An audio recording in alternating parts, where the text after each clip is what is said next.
Have you with us? First time you've been on TV 34. That's right, Bob, and it is a great pleasure for me. I know that the soccer down in this area of the state is a tremendous growing sport. Certainly is. And Rich, you were a high school coach and, of course, an assistant coach at Montclair State. But the two teams tonight, a great way to kick off our opener. I know you were involved in soccer before, but you're going to see some great talent tonight. No question about it. You couldn't ask for a better starting match. Two undefeated teams, great facility, beautiful evening. Joe Donahue, in his third year at Monmouth College, has done a super job. I can't imagine anyone could do a better job over the last 3 years. Really have brought the Hawks up to, as a matter of fact, their first regional ranking, number 10 this year, for the first time under his tutelage. And Bob Riasso at Rutgers University, they're always in the national top 20. Well, they entered the top 20 this year at number 20 for the first time this past week, and there's no question these are two of the youngest, finest coaches around. Okay, we're looking forward to a great evening of soccer. We had a tough setup here at Rutgers University. We just about got our cameras in place to do this open. We're looking forward to some great college soccer. Stay with us. We'll be back with the kickoff right after. To Rutgers University for college soccer right here on TV 34. It's the Monmouth College Hawks taking on the Rutgers University Scarlet Knights. I'm Bob Lampin, and with me is Rich Newman. And Rich, we're taking a look at that Monmouth bench right there, and they're 4-0 coming into this one, and I know they have to be very excited taking on a team of the caliber of Rutgers. Well, in speaking to Joe Donahue prior to the match tonight, he admitted that he felt some serious butterflies for perhaps the first time in a while. Off to a 4-0 start, and especially proud of their victory in the recent Scranton Invitational Tournament. And you're taking a look at the Monmouth College starters. It'll be Mark Zabilowitz in the goals, Ken Turry at sweeper, the remaining backs, Dave Pellin, Bob Olott, and Todd Tufel in the midfield, Nicky Sacco, Paul Hammondike, and Tom McDonald. And up front, the guys who cause all the trouble for the opposition, Pete Tadrick, Rusty Aronson, and Rob Fogler. And you're taking a look there at the Rutgers University bench. A sophomore from Freehold, number 2. And Rutgers, of course, in their home whites, and there's their starting lineup right there. In the goals, it'll be Joe DeMurat. The backs will be Dombrowski, Michael, Perchie, and Pearson. In the midfield, Tyler Isaacson, Jim DeMarco, and Glenn Carbonara. And up front, Peter Vermes, Mark Ozorowski, and Bobby Joe Esposito. And Rich, Bobby Joe Esposito, a very, very dangerous player. Well, Bobby Joe certainly has a reputation for being a goal scorer. However, there's many other dimensions to his game. He has come along quite well relative to strategy, passing the ball, moving it around, and in fact this year probably is the leading assist maker on the Rutgers team. Well, as they're introducing the Monmouth College team, Rich, we can just talk for a minute. We were a little rushed in that open, but as I mentioned, you did some high school coaching and some college coaching. You were an assistant at Montclair State and a head coach at 3 different high schools. That's correct, Bob. I spent 6 years at Whippany Park High School in the mid-'70s, and then took a year off to get my master's degree in sports administration at Ohio University.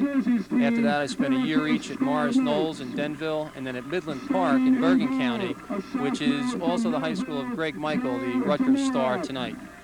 So you certainly have a well-rounded soccer background, and you've been around it quite a bit. Do you see the game continue to develop as rapidly as it was? I know about 5 to 10 years ago, it was just coming on like gangbusters. Well, I think the effect of the various youth leagues, recreation leagues, Little League soccer throughout the state is really starting to show up now on the higher levels in high school and college. I went to Lafayette College alumni soccer game this past weekend, and some of the players there, young players, freshmen and sophomore, have a level of sophistication as far as the skill level is concerned that is much, much greater than ever before. And of course, you talk about skill level and how the game's really started to come on. The facility here at Rutgers is an indication that soccer is definitely a first-class sport here at Rutgers University. It's really quite a complex, a combination football-soccer facility. It certainly is one of the nicer facilities you would find, I think, in the country as far as a college soccer stadium is concerned. State University has much to be proud of to be able to showcase their team in an arena like this. Well, it's obvious that it's an artificial surface. Rutgers has the opportunity to practice and play on it. Monmouth doesn't. Do you think that could affect the outcome? I definitely think that the advantage of practicing on the artificial turf could play a role, at least initially, tonight's match. That's Bobby Joe Esposito, the player we were talking about before, number 9 for Rutgers. To please rise to the playing of our national anthem. And we will rise along with the crowd now for the playing of our national anthem.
Well, okay, the crowd certainly is ready to go. The players are ready, and the national anthem has been played. We're looking forward to our opening soccer match of the fall athletic season right here on TV 34. It's hard to believe the summer's gone by and all of our lifeguard tournaments and Little League baseball games and everything else have passed by, but it's soccer time now, and we couldn't start with a better match. It's Rutgers taking on the Hawks of Monmouth College.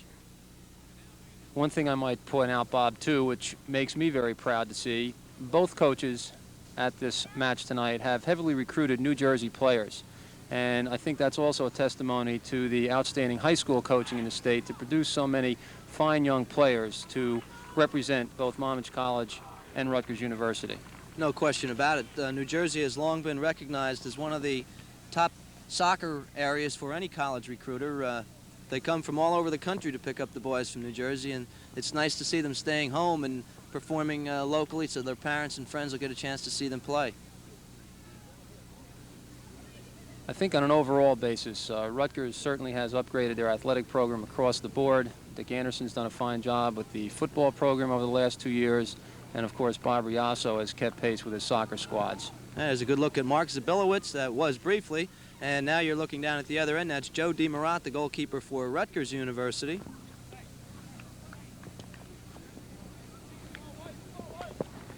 And we're just about ready to get underway. They will play 2 45-minute halves. And it will be Rutgers in the home white. They'll be kicking off. And Monmouth in their visiting blues. And here we go. Can't wait to get it started. Touched by Peter Vermes. They play it back, and here we go. Rutgers in control, and they'll try to move the ball around. Just try to settle it down, and right away, Rich, back to the goalkeeper. You like to get that keeper that first touch. I think what you're going to see an awful lot of tonight is the building of the attack from the back line.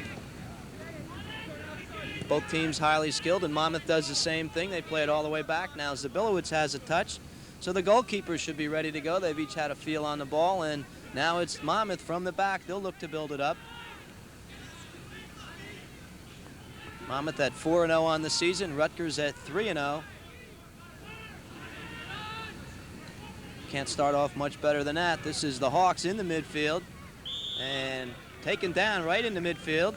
So it'll be a free kick for Monmouth. That was number 3 going down, Robbie Fogler out of Brick Memorial High School.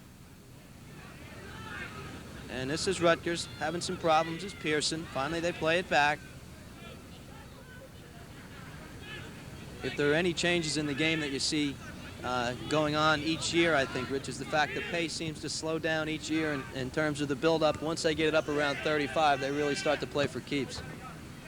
Well, again, the skill level on the players in tonight's match, and I think throughout the state, has increased to the point where they can play a much more strategic, tactical game in building the attack. Of course, playing on the artificial surface, the ball's going to bounce. It's going to be a little quicker. The pace on the ball on the artificial turf is much faster, and going back to our previous comments about practicing on the turf as opposed to natural grass, it takes a while, and it will take a while for the Monmouth players to adjust tonight. Nice overlapping move by Olot. Got it over to number 10, Pete Tadrick, and Monmouth trying to put a little pressure on, but the Rutgers defense snuffs that one easily. It's goalkeeper Joe DeMarat. And he plays it out to his back, Steve Dombrowski. And on the far side of the field, sliding tackle by Rob Fogler. There he is, number 3 for Monmouth. Both teams started out in a 4-3-3 alignment. 4 backs, 3 midfielders, 3 strikers. A lot of people get a little overly concerned with that. It doesn't really matter what system you start with, because once you start playing, it's the individually gifted player who can read the game, just like this guy up in the corner. Nice effort, but running out of space was Greg Michael. Check that was number 2, Glenn Carbonera, coming up from the midfield. But that's really what separates, I think, this sport from so many other sports, Rich, is the fact that once you put them out there, there's not too much a coach can do. It's all individual. Yeah, that's correct. You can only provide what insights you can prior to the match and then at halftime. But when they're on the pitch, it's all up to them. And flicked on by Aronson. But good marking by number 21, Greg Michael. They get it back to goalkeeper Joe DeMarat. We're in the first half. We have 41 minutes and 40 seconds remaining first half. No score between the Hawks of Monmouth College and the Scarlet Knights of Rutgers University. We are at the Rutgers Athletic Complex in Piscataway, and it certainly is a beautiful complex. Neither team really with any good scoring opportunities early on. This is DeMarco. Hamadike marks tight and just cleared away there by Len Torrey. And Mike Ozorowski was causing Hamadike a little bit of problems up there.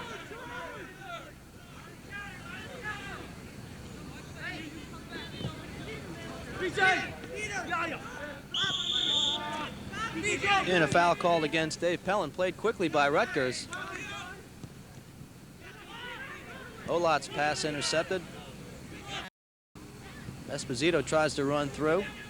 Nice attempt at a 1-2 there.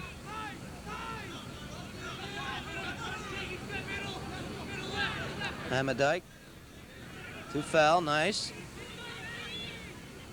Tadrick plays it through, everything down the right wing. They strung together 3 passes. Eventually you're going to have to come away from that same angle. You can't force it down.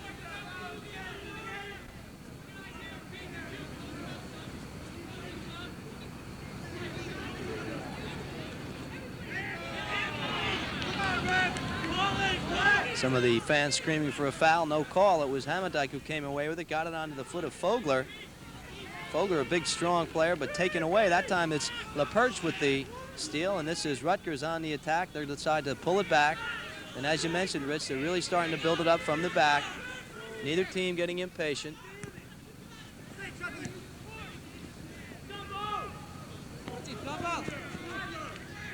Both teams and coaches, I'm sure, are trying to feel out the opposition.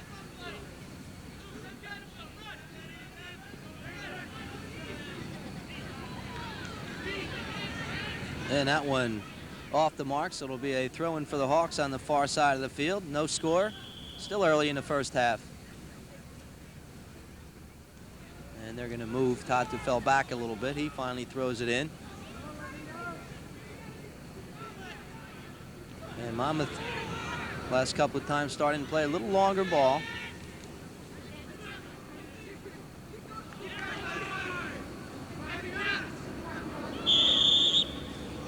And that's going to be a foul whistled against number 13, Bob Olat.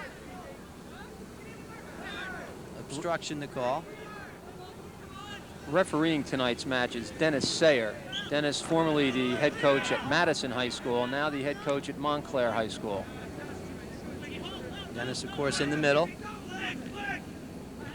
Kenny Holshoe on one of the lines.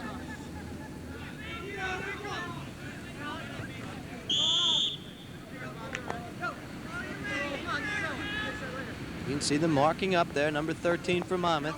That's Bob Olat. Esposito.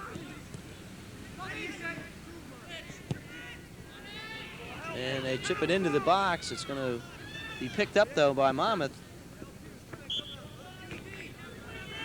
And cleared away by Len Torrey, but Torrey paid the price then. He got cracked pretty good from the back.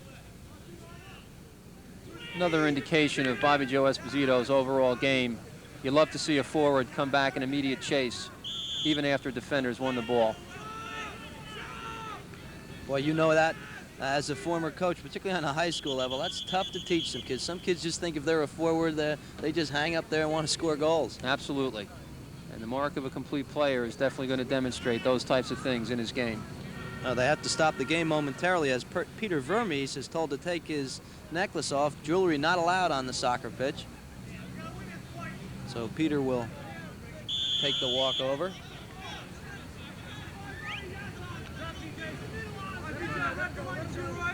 Mark Zabilowicz, the Monmouth keeper. We're back to action now. Played forward by Torrey.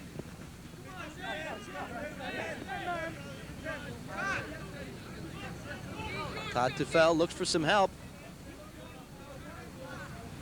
Goes down the wing, just chipped on by number 7, Aronson. And they flight it into the box, nobody there.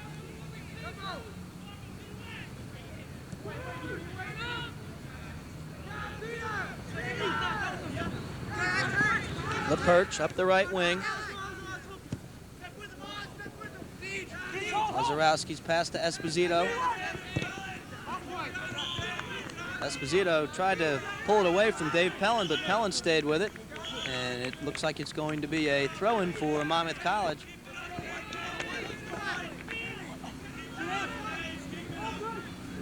Olot throws down the line.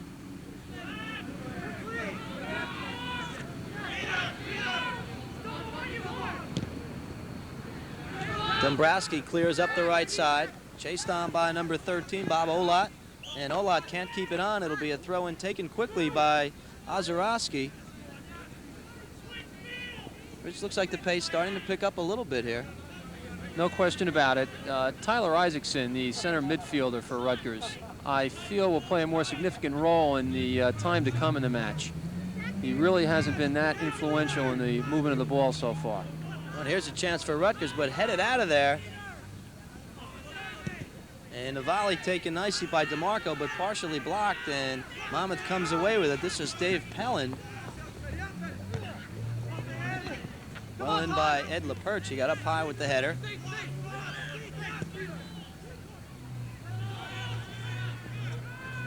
Aronson tried to switch the field, but pass a little bit off the mark. Rutgers comes away with it. Both teams look like they're starting to find that second wind. The pace definitely picking up. Players moving off the ball a lot more effectively than they were a few minutes ago. And even a little pressure here in the defensive third by Monmouth. We didn't see that early on. No, and with respect to the pace now seeming to pick up a little bit, any former athlete will recognize that initial surge of adrenaline that when it wears off, you're kind of out of breath, but it seems now almost 10 minutes into the match. The pace is steady down.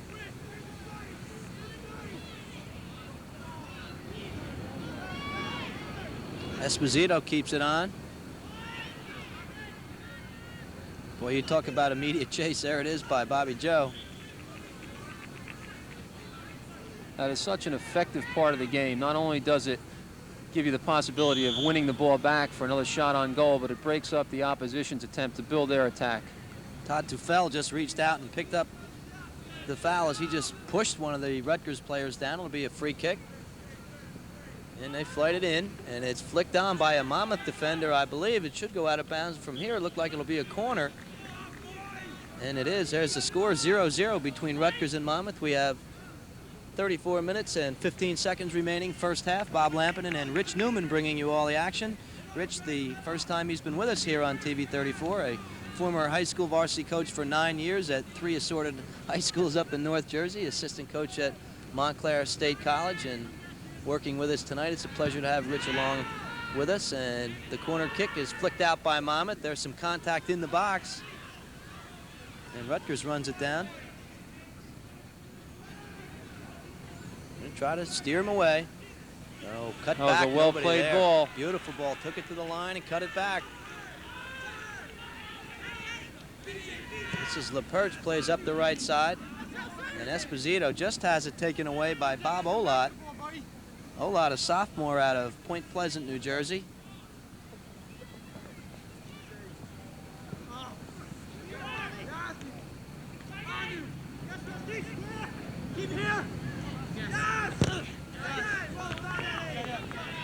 Aronson had it. It was knocked off of Rusty's ankle, out of bounds. A throw in for Rutgers. This is DeMarco. Puts it back in play. DeMarco again. Tried to set the 1-2 up with number 10, Peter Vermes, but good defense there by Monmouth. Nicky Sacco knocked it away.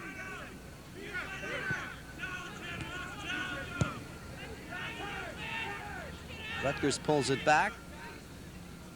And this is number 21, Greg Michael. Michael has some room. Tried to play it through, but actually might have been better off to hold on to that one, I think, Rich. I think so. He was looking for someone cutting in for a possible wall pass opportunity. I sense Rutgers beginning to take charge here to a certain extent. Nice move by DeMarco.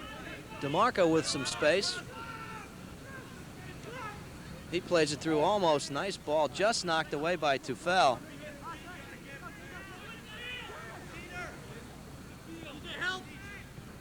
Rutgers starting to exert some pressure. No score yet.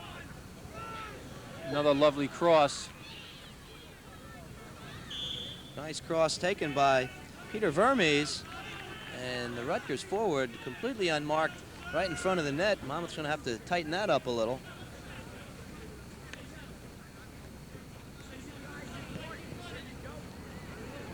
Goalkeeper Mark Zabilowitz for Monmouth out of St. Rose High School, resident of Belmar, New Jersey.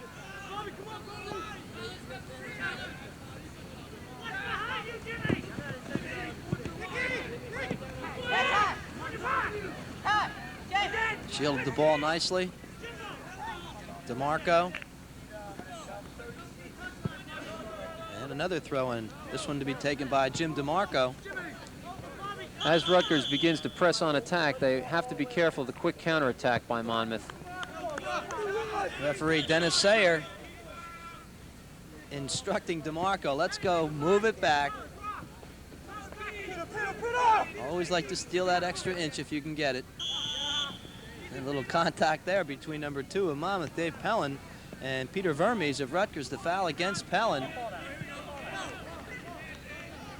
So, Rich, as you know, something like 60% of all goals are scored from set plays, and this is the type of opportunity that a lot of teams convert. Restarts are the most dangerous opportunities. Nice ball inside. Zabilowicz just got his hand on it, and one of the Rutgers forwards, I'm not sure who it was, reached up and flicked it out of bounds with his hand, but that was a good ball knocked across effectively.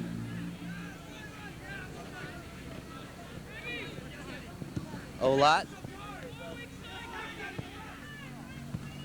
Perch, they play it back. This is number 4, Dombrowski. And now the defenders are going to try to get in the act a little bit, but it's just tackled away by Rob Fogler, but it runs out of bounds. Let's see if Monmouth tries to put any pressure on in that third of the field. Looks like they're going to give them that defensive third, their own offensive third, of course. That could well be part of Joe Donohue's strategy for tonight's match, to give the relatively inexperienced backs from Rutgers enough time and see what they do with the ball. Just some contact between Fogler and of Monmouth and number 21, Greg Michael of Rutgers. It went out of bounds off of Fogler, but if that's any indication of midfield play, when you got those 50-50 balls loose, this second half, they're really going to start to crank it up. No score so far in the first half. We have 29 minutes and 15 seconds remaining, and it looks like an injured player is down. That does look like Rob Fogler. We haven't seen number 18, Mark Wilson, yet, the Monmouth College leading scorer. That's right, Mark out of Manchester High School has scored as a freshman something like 4 goals and 2 assists, or 5 goals, 2 assists. Okay, 5 goals. He's their leading scorer. And that's number 6, Paul Hamadike. Paul, the junior from Toms River. A good look at the crowd. Nice crowd on hand. It's good to see some people out. Beautiful night for soccer. Well, Rutgers has been drawing some real big crowds. Standing room only this past Saturday night when West Point, the cadets, were here. Let's back to Mark Wilson for a moment. He was the first recipient of the MetLife New Jersey Soccer Coaches Association University Player of the Week for his 2-goal effort in leading Monmouth to the Scranton Invitational Tournament Championship. I'm sure we'll be seeing Mark before too long. Okay, and we have to keep a extra special eye out on the game tonight, Rich. I was told right before the game that you and I are expected to select an offensive and defensive player of the match. So I'm going to leave it up to you. You keep watching things. You're the expert here. We're back to action. And this is Esposito for Rutgers. But there to clear it away is Bob Olot. Clears it out almost to midfield, knocked right back in by Rutgers. Rutgers continues to maintain possession. Neither goalkeeper really not involved in the play too much. They haven't been called on to make many saves, and there's some contact. I think that's a double team foul on the far side. Look at crackback block. Rob Fogler, number 3, one of the guilty parties involved in that mugging. And again, flighted in the box. Zabilowitz off the line. Mark Zabilowitz, the goalkeeper, Rich, very soft hands. He's got good control of the box. He's not real tall, but he does a nice job in the nets. Again, a very dangerous ball lofted into the penalty area. Seemed to be some lack of communication there between the keeper and his back. He's got to move those backs out of the way.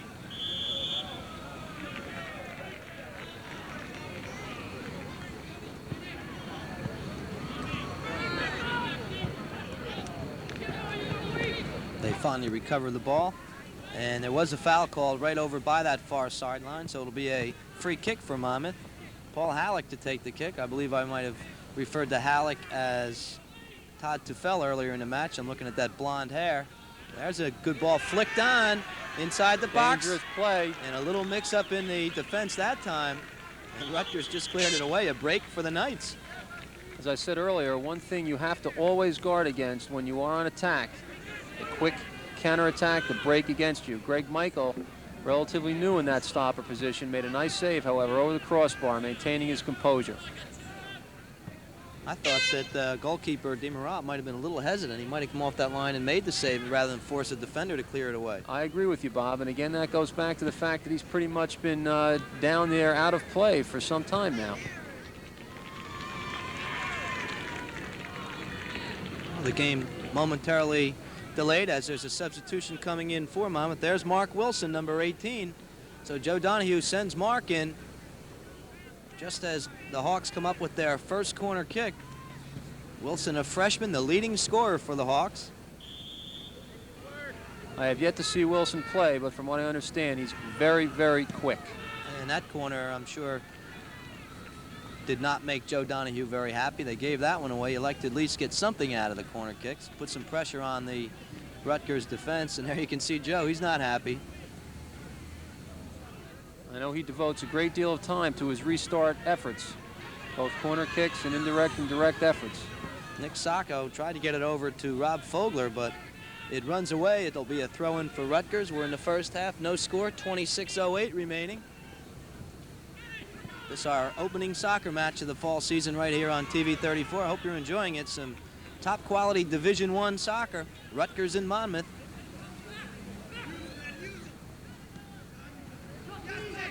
The Perch elects to play it back. Gives it to DeMarat. Now they switch the field. Again, they try to build from the back. Fogler sticks his foot in, takes it away, and the foul will go against Rutgers. So now it's a restart opportunity for the Hawks.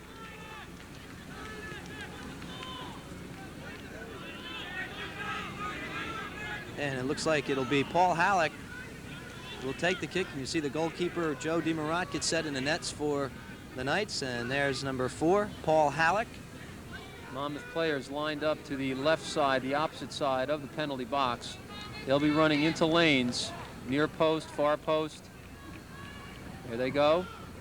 And flicked on. Flicked on, down in front. Anytime you knock it down on the ground inside the 18, you have a shot at it.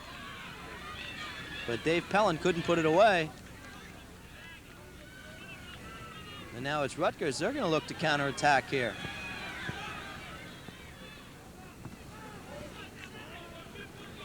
Any ball flighted in front of the goal mouth like that should be knocked down. The most difficult place for the keeper to cover it. Down, not up. Great point. So many times you see guys trying to head it on net from 15 yards away, and they just don't have the strength to do it. This is Wilson on the run. You can see his quickness. But Dombrowski knocked it away. Good effort by Mark Wilson, number 18 for Monmouth. This one's flighted inside. That one's headed down. And what a save by DeMurat. Again, you can see, as Rich was saying, how effective it is when you knock it down. Particularly, I think, here on the artificial surface, Rich, the ball bounces. That's got to sometimes throw a keeper off when they're used to playing on a grass surface. No question about it. It doesn't deaden the ball at all.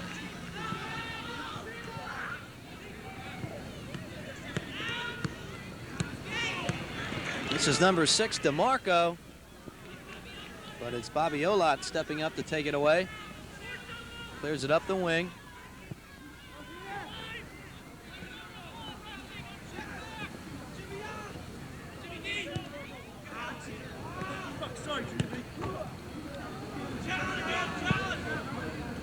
So far, Rich, I think if there's a difference in terms of style, it's primarily the way the backs are playing. The Rutgers backs are settling it down, trying to initiate the offense. Monmouth backs, I don't think they're quite as skilled as the Rutgers backs, and they're knocking the ball a little bit longer. I have to agree. I also think that is part of both coaches' strategies. I'm convinced that Joe Donahue, the Monmouth coach, allowed Rutgers to build from their end in an attempt to seek that counterattack, that quick breakaway. And I'm sure Bob Riasso also has his players immediately on the Monmouth backs. Well, there's the pressure by Fogler, and that time goalkeeper Joe DeMurat had to knock it away. And that's an important weapon for Monmouth. It seems that the Hawks have scored most of their goals this season on the breakaway, particularly with the speed of Wilson. It's quite evident he is an extremely fast and dangerous striker. So that could be part of the tactics of Joe Donahue. Pull his forwards back, give him some space, knock it in front of them, and let him run onto it. That's Rob Fogler right there, number 3.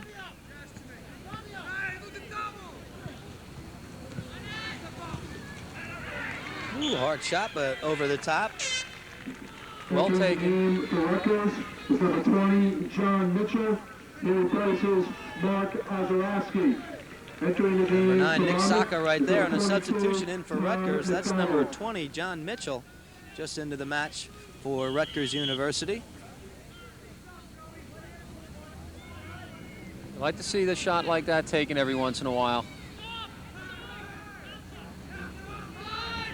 Take that long shot, make the keeper start to worry about it a little bit, and particularly if you can get it on net and make him make the save, it's even more effective. It's great, though. Anytime anybody hits a hard shot, goes over the top, always gets that big ooh and a round of applause from the crowd. People love it. This throw-in to be taken by Peter Vermes. A little bump there by number 22, Tom McDonald for Monmouth. And good call by our linesman there, Kenny Holshoe. Made sure that the referee, Dennis Sayer, knew that that one was a foul. Just a sneaky little bump from the back.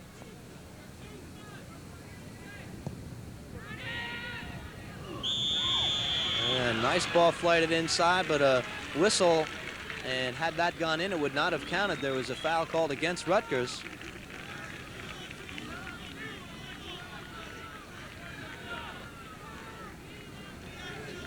So Zabilowicz will tee it up. And let's fly with the punt. Gets to the midfield stripe, settled down by Rutgers. Esposito, nice ball up the right side.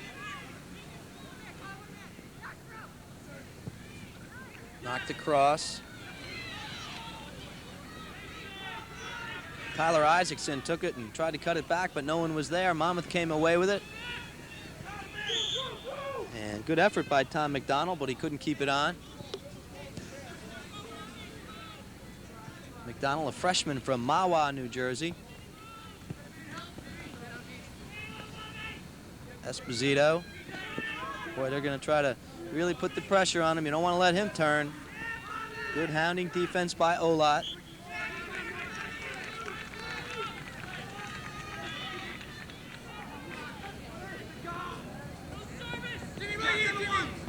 Wilson plays it back. McDonald can't hold on to it. Nice ball, Nice Esposito. ball. Beautiful ball, just headed on nicely. And Esposito tried to get it to Vermes, but it was knocked away by Dave Pelland. Pelland, a local product out of Freehold Township High School. And there's a little bit of disorganization in the defense that time.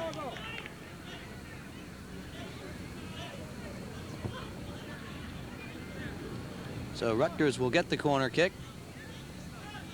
Bobby Joe Esposito sets up number 9. Number 6 is Jim DeMarco. And jogging over to take the kick is number 3, Ed LaPerche. 18:55 left first half, no score. Rutgers runs some people through, flighted in, and it's in the back of the net, a beautiful goal. Knocked in by number 21, Greg Michael. And with 18:51 remaining on the clock, Rutgers jumps out to the 1-0 lead. A beautiful textbook corner kick. I'm not sure whether the camera coverage showed the 2 or 3 Rutgers strikers standing on the end line and sprinting out to the 18 as other. Well, let's take a look at it. Beautiful head.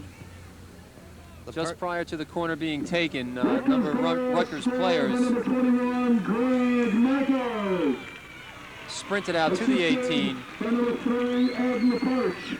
For Michael, his second goal on the year. Time of the goal, 26:09. Creating deception as Michael and other players ran on. Okay, you probably can hear the PA announcer.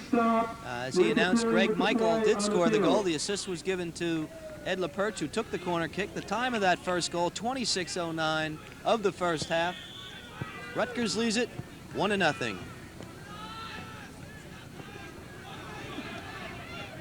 So now Monmouth, see if they change their tactics at all.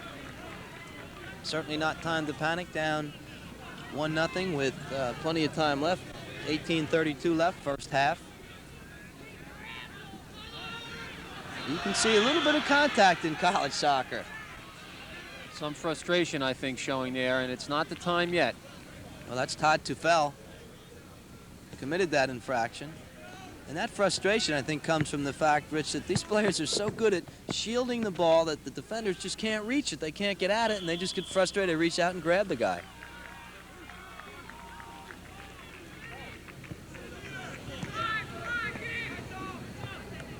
Another restart. Rutgers team quickly talks it over. They decide what they'll do with this one. Let's see where they place the ball. Looks like it's at about the 23-yard line or so. Not even. Referee Dennis Sayer moves the Monmouth defensive wall back, and here we go. First man runs over. Second man. Oh, what a taken shot. He bent that one around. Number 10, Peter Vermes, with the outside of his right foot, just bent it around and fooled Zabilowicz and tucked it away in the corner. Rutgers leads it 2-0. Excellent shot. The keeper really had no chance. Outside of the right foot, bowing it around the left side of the wall. Let's take a look at it here, Rich. Rutgers goal scored by number 10, Peter Vermes. There he is. Peter Vermes scored a phenomenal goal. To tuck it just inside that post like that is really tough to do, and it's a 2-0 lead for Rutgers. Monmouth now really in trouble. Textbook shot.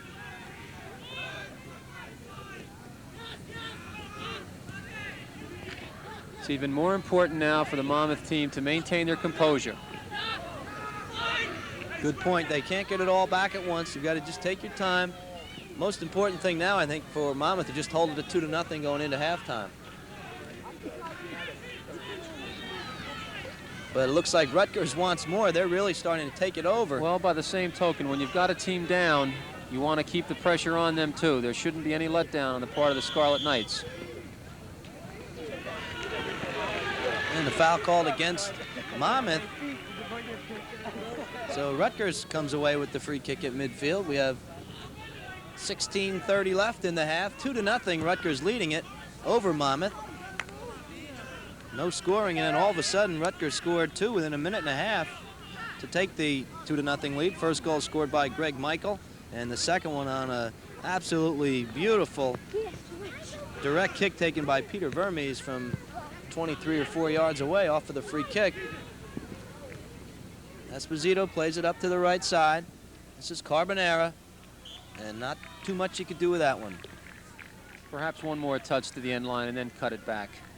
Monmouth also will have to watch themselves with respect to the number of fouls they have committed already. Dennis Sayer, as any official, will begin to take note of those fouls more and more. Entering the game for Monmouth is number 9, Nick Sacco. Yeah, it's Nicky Sacco coming in for Monmouth College. Mark Zabilowitz in the nets.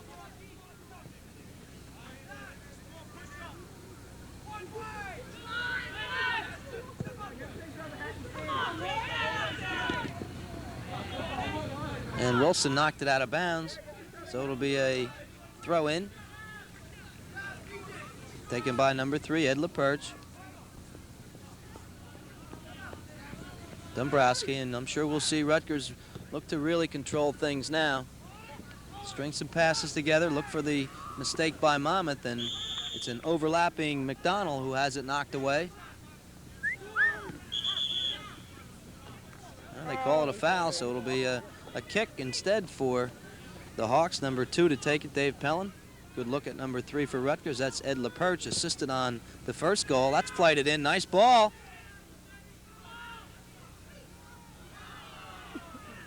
Not too much that number 7, Aronson, could do with that one.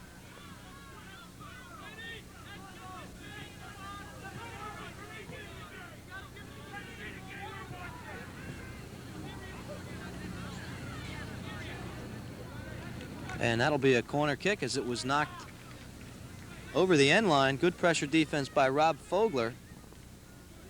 Good opportunity for Monmouth to put some pressure back on Rutgers here. Well, if they can pick one up here and get back in at 2-1, that'll certainly change their entire mental outlook. You see the defense set up. And here comes the corner kick. This one a little more effective. Oh, that's trouble. It's up in the air. Wilson is there, but the goalkeeper, Joe DeMarat, gets up in the air. It was kept in play really by Dave Pellin. He flicked it on towards the post, and Mark Wilson gave DeMarat all he could handle, but the goalkeeper up to the task that time, went up high to bring it down. Score remains 2-0. One of the first times DeMarat has not built the attack from the back line, choosing instead to punt it out.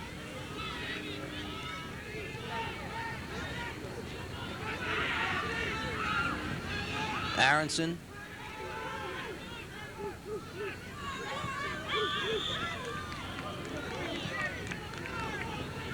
And let's see if they decide if that one was a kick or did it go out of bounds for the throw, and it was a foul. So Mark Wilson drew the infraction. It'll be a free kick coming up for the Hawks. There was some shirt grabbing there. A yellow card has been issued to John Mitchell of Rutgers.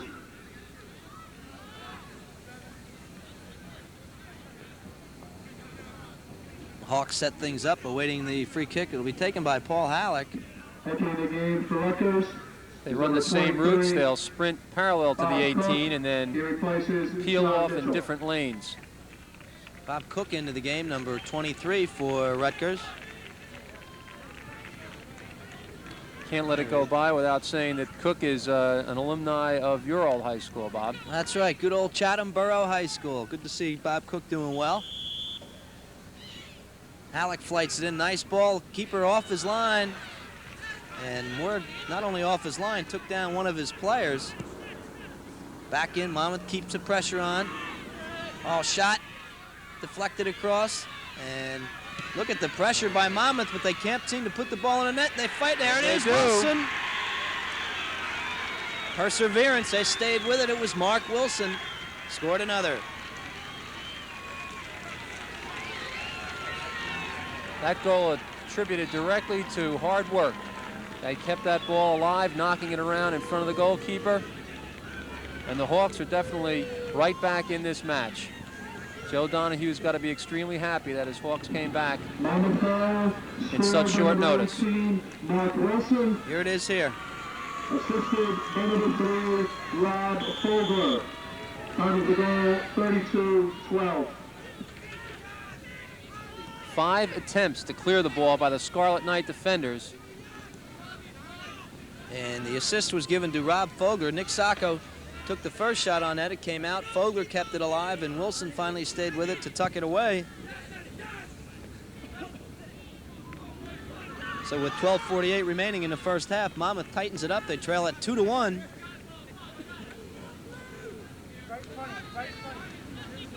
There's the goal scorer, Mark Wilson, the freshman out of Manchester High School.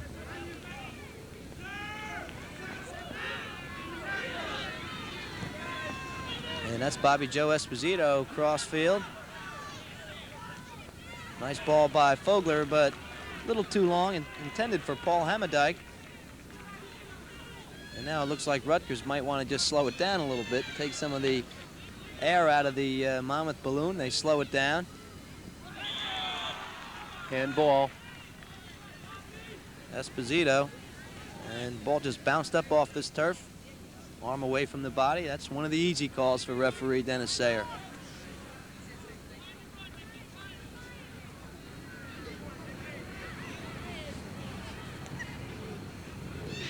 Halleck with the long pass intended for number 7. That was Aronson.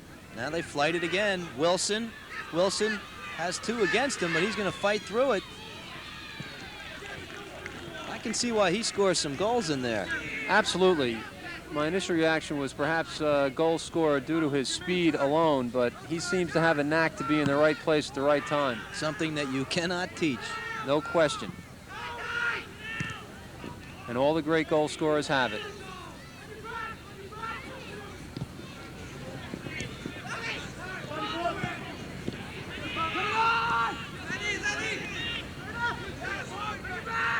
Aronson.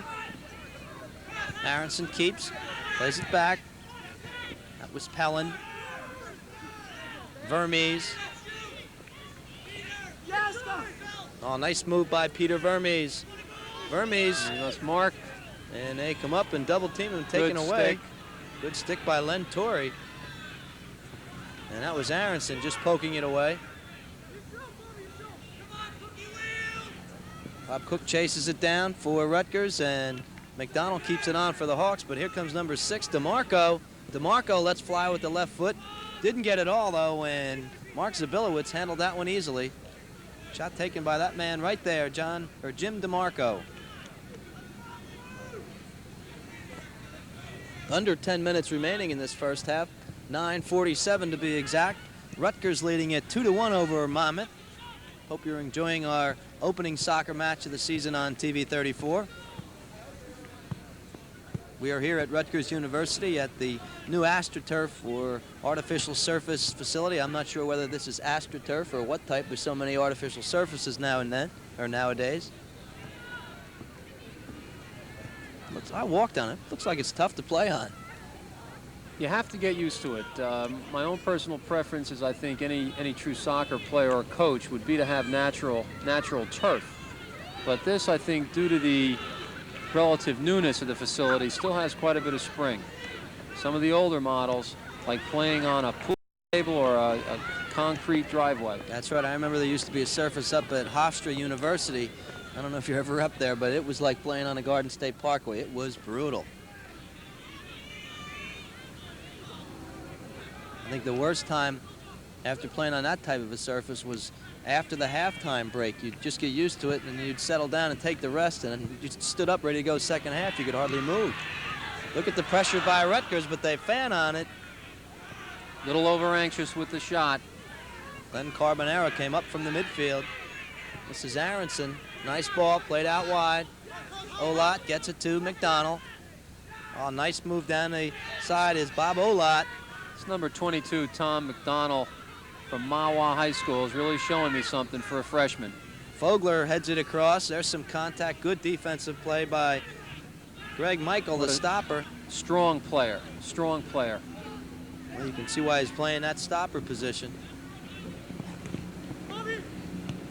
Esposito uses his body well, finally gets it to DeMarco. Good inside run. And nice hustling defense by number 8, Torrey, to knock it away. Len Torrey.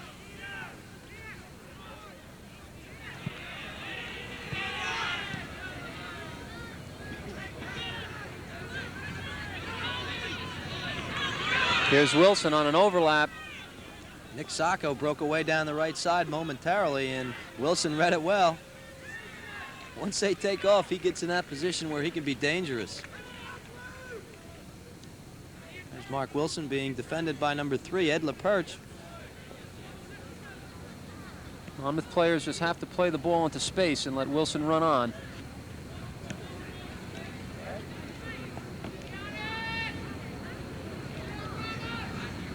Long throw by Halleck. That's a dangerous play for a dangerous spot for a defender to head the ball down, but no one was there for the Monmouth Hawks.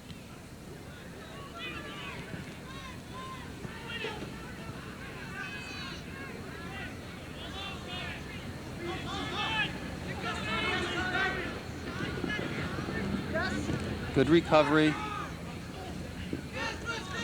Rusty Aronson couldn't get it to his teammate, and now Rutgers comes away with it. This is number 10, Peter Vermes.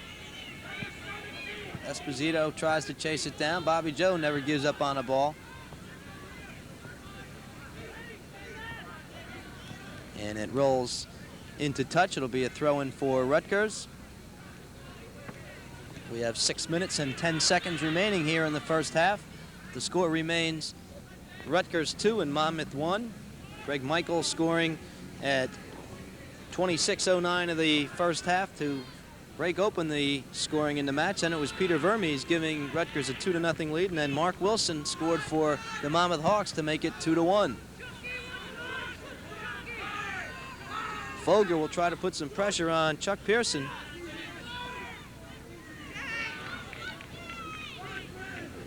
DeMarco, and he's taken down. A hard tackle by Bob Olott, and that can be dangerous.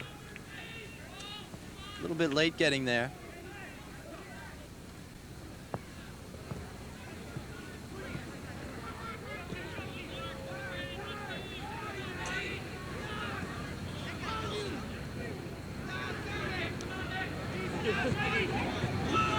Nice control there by number 17, Tyler Isaacs, in the center midfielder, and he has been quiet so far, Rich.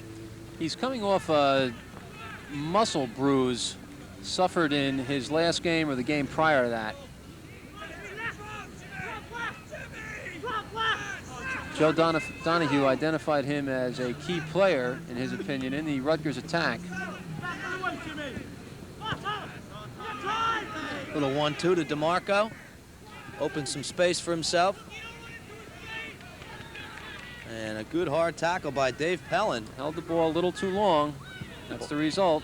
Ball just ran on him.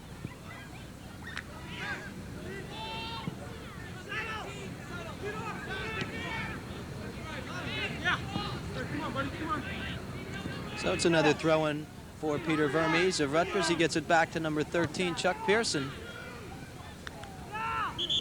And there's a whistle, a hard tackle from the rear by Paul Halleck, and they call it a push. So another restart coming up for Rutgers. There's Halleck, number 4, just outside the penalty area. And Jim DeMarco set. He'll restart things, asking for 10 yards. He wants the Monmouth defenders to get away. And this time he plays it low. And it was number 21, Greg Michael, running onto it, but didn't really have the angle, and Michael jogs back to his defensive position. Greg Michael playing stopper back. So Mark Zabelowitz tees it up, and Todd Tefel back in for the Monmouth Hawks. Todd, number 11. Played his high school ball at Wall High School.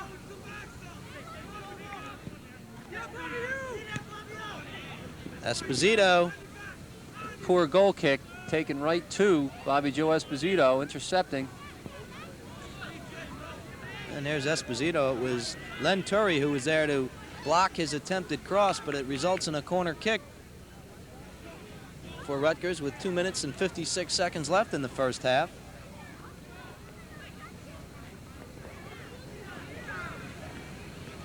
Rutgers set up in a different alignment for this restart. And they play a long ball across.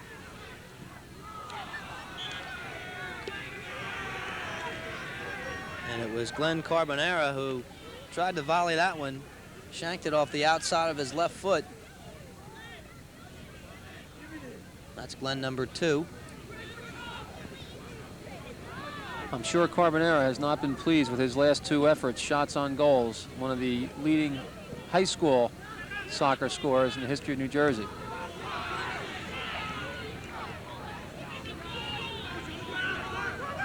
Esposito plays it back to DeMarco. Vermes. And we have exactly 2 minutes remaining in this first half. Score continues to hold at 2-1. Rutgers on top of Monmouth. And goalkeeper Mark Zabilowicz again punts to midfield and headed into touch that time by number 2, Glenn Carbonera. So Monmouth with a quick throw in. They go down the right side. And that one rolls out of play. Rutgers will get it.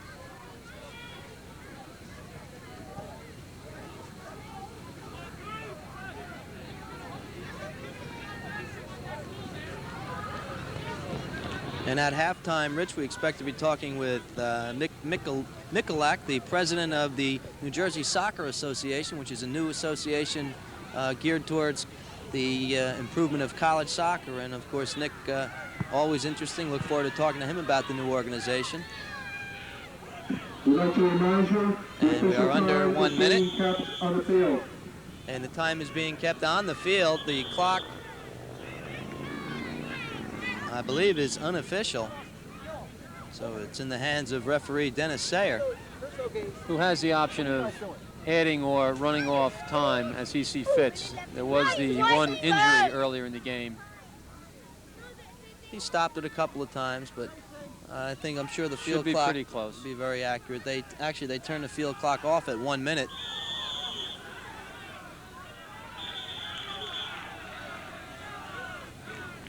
I think we have a warning. Dennis Sayer has stopped the clock, issued a yellow card to number 3, Ed LaPerche. Ed LaPerche of Rutgers. So LaPerche picks up the caution with under a minute remaining. There he is, I'm sure, for violent play in the midfield area. One more and he's gone. Not a smart play at this point in the game. 1 minute left, no need for that.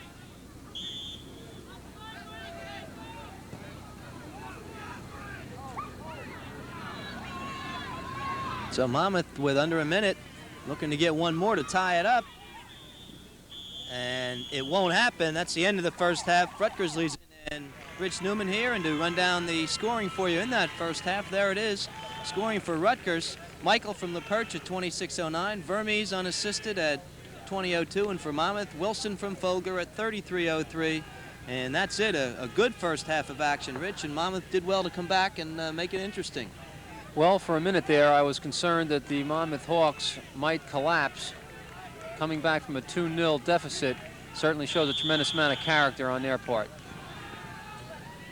So action underway here in the second half. Monmouth kicks it off.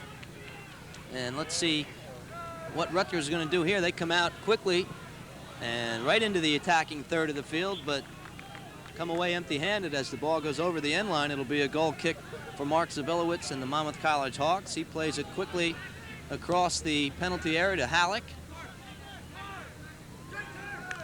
From a coaching standpoint, the first few minutes of the second half, oh, watch out here. Trouble. Beautiful ball cut across by number 14, Chris Hartwig. As I was saying, the first few minutes of the second half are always crucial. Coach likes to see his team come out not flat, peaked up. A goal for either side here will really tell a tale for the rest of the match. Well, that was a real break, I think, for Monmouth to come away there without Rutgers scoring, because the ball was played across beautifully. Zabilowicz was way out of the net, and unfortunately for Rutgers, nobody was there to knock it in.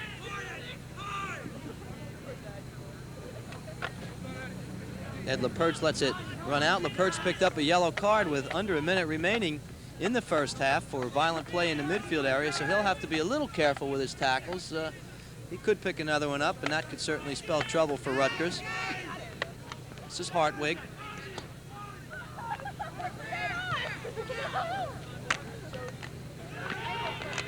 Wilson misguided that head ball. Joe Donahue choosing to start Wilson at the outset of the second half, unlike the beginning of the game. All right, he brought Mark in. Actually, he didn't bring him in until Monmouth came up with their first corner kick of the match. About 13 minutes into the game.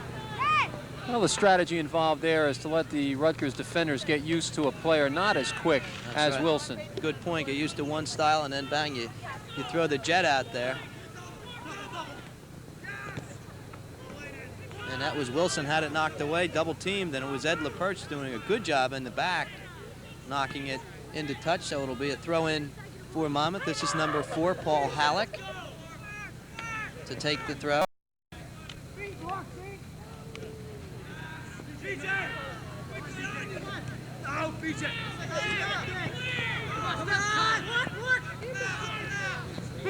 Wilson has it taken away by Bobby Joe Esposito, then really reached out and tripped Esposito. The official didn't see it. Little action away from the play.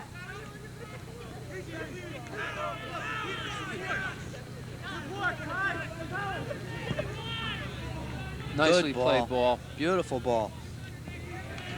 I'm sure Bob Riasso has reminded his players to try to include Tyler Isaacson more in the flow of the play in the second half.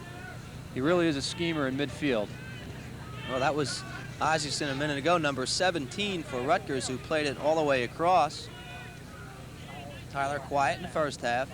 Of course, you have to give some credit to the Monmouth players also for silencing Tyler Isaacson.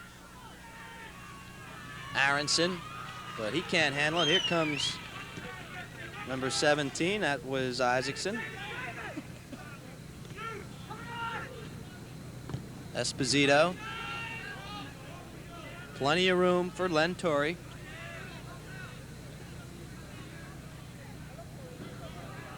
Fogler. Nice move by McDonald on that far side. Check that, that was Bob Olott.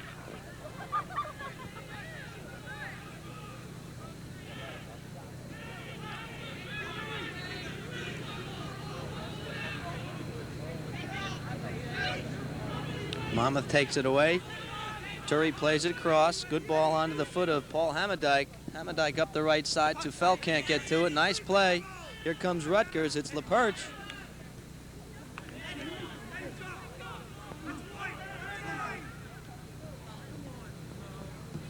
And I think Monmouth stole one there. The linesman pointed one way. Monmouth took it anyway.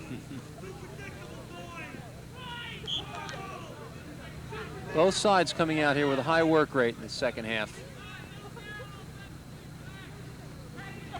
One sidelight in tonight's match, there are at least 4 players on the field who played against one another in New Jersey State High School Championship matches. Peter Vermes for Delran, Tyler Isaacson for Milburn in the Group 2 final in '83, and Bobby Joe Esposito for Riverside and Greg Michael for Midland Park in the Group 1 final in '82. And I remember that Bobby Joe Esposito doing a number on my old high school at Wall High School when Riverside defeated Chatham Borough in that state finals. And Bobby Joe, you could see it back in high school. He's quite a player.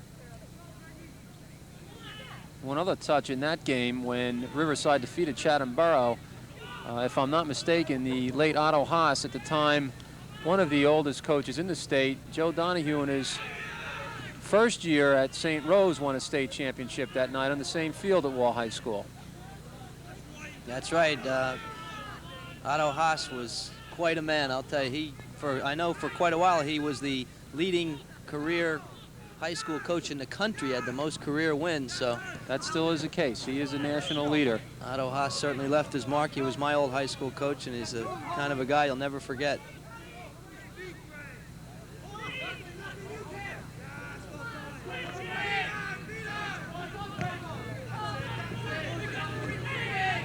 Rutgers looking to get on the board in the second half. They lead it 2-1. 38-34 remaining in the match.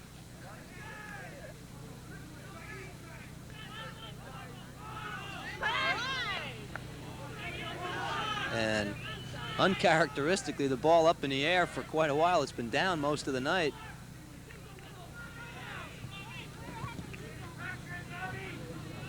They play it to the corner.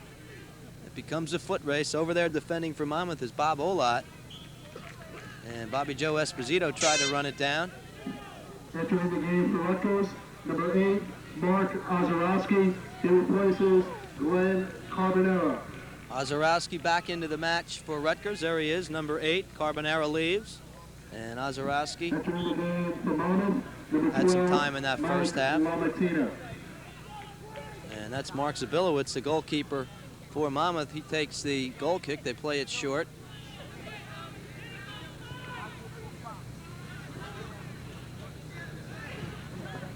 Ozorowski from Feasterville, Pennsylvania, was a Parade Magazine All-American last season. One of the many talented freshmen that Bob Riasso has recruited to play here at Rutgers. Well, as you well know, Rich, that's the name of the game when it comes to college soccer. It's recruiting, and both of the coaches tonight, Bob Riasso and Joe Donahue, two young guys, and they work very hard, and they both seem to be very, very effective in the recruiting ranks. I've heard some interesting discussion, shall we say, between high school and college coaches relative to who actually does the most coaching. A high school coach can take a player and make him into a winger, for example. A college coach can go out and recruit one. There's Bob Riasso, was just kneeling on the sideline.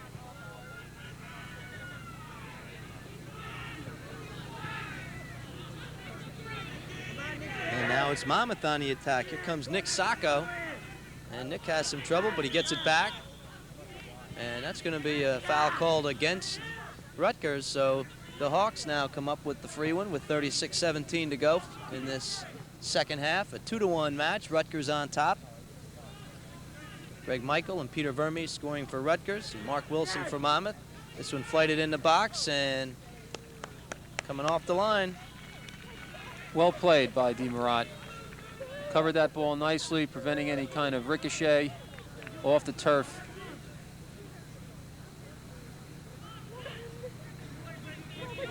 Any soccer match has a series of ebbs and flows. We seem to have stalemated now in midfield for a while. That seems to happen in every game. There always comes a period of time where nothing happens. They just kind of go up and down the field for a few minutes. Part of it has to do with the conditioning. Part of it has to do with in terms of the strategy and the work rate the players have.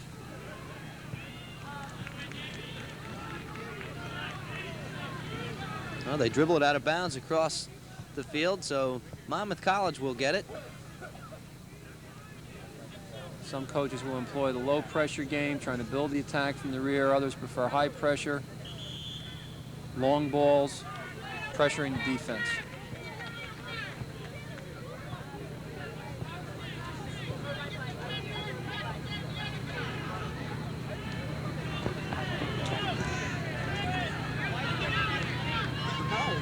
Aronson got up high to try to get his head on it, comes away with it. This is Rusty Aronson. Knocked away, but keeps possession. Good ball up the left side. Nick Sacco. And now it'll be Rutgers' turn to try to bring it out of the back. Fogler with good chase, gets it back. And touch back to goalkeeper Joe DeMurat. Craig Hartwig just knocked it back, and here comes Esposito down the left side on the counter, being run down by Dave Pellin. That's an unusual tackle there by number 8, Len Turry. Bobby Joe and Turry. Bobby Joe doesn't seem too upset. Turry's a little emotional. I think perhaps a little too much shoulder off the ball there. He actually went in and turned at the last second. I don't know how he even saw the ball, but he knew if he didn't get the ball, he was going to get Esposito. And our referee, Dennis Sayer, saw the same thing, called a foul. And Rutgers tries to pull away from the net. They drive it low across and headed out by Fogler. Knights keep it down in the attacking area. Cut across again. Dangerous ball. Up in the air was number 10, Peter Vermes, but he couldn't get to it. Had that near corner open. You can see Vermes is unhappy. Just couldn't quite get up in the air. Vermes has already scored one tonight. Scored on a beautiful 23-yard direct kick. Outside of the right foot, bent it around the Monmouth wall and tucked it into the near corner to beat Zabilowitz, and that gave Rutgers a 2-0 lead, but Mark Wilson came back shortly thereafter for Monmouth to knock one in, and the score stands at that point 2-1. Vermes certainly is an impressive player, and I know after Bobby Joe Esposito, Monmouth's second concern tonight. Vermes a transfer from Loyola of Baltimore this year and didn't have to sit out at all. Transferring from Division II to a Division I school, that requirement is waived. Well, I know that's a requirement that Rutgers has to be in total agreement with. That's McDonald on the far side for Monmouth. The foul was called against Rutgers, so the Hawks will get it. We have 32 minutes and 28 seconds remaining in the match. It's been a great match to kick off our coverage of sports this fall. Of course, we'll have high school soccer and high school football for you. Every Sunday night we'll have soccer for you on TV 34.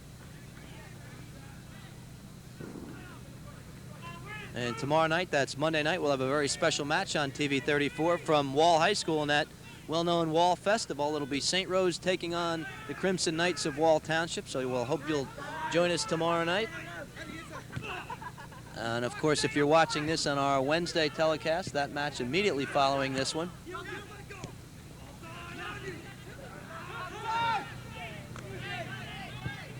One of the things that I think is a big plus for the Shore area high school soccer teams is the availability of fields and facilities where you can play night games.